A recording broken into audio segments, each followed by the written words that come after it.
How to view and clear Google Calculator history. This tutorial shows you how to check past calculations and remove them when needed.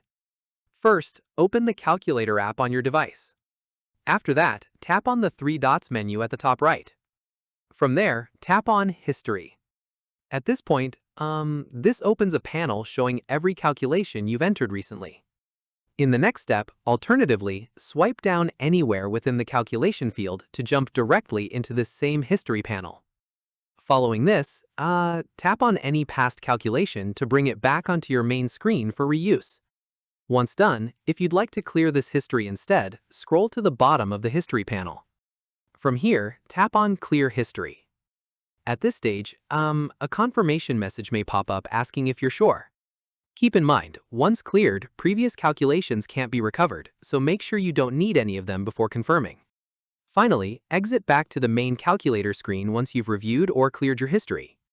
And that's it. If this guide helped you view and clear Google Calculator history, give it a like, subscribe for more Android tutorials, and tap the bell icon for updates. See you in the next one.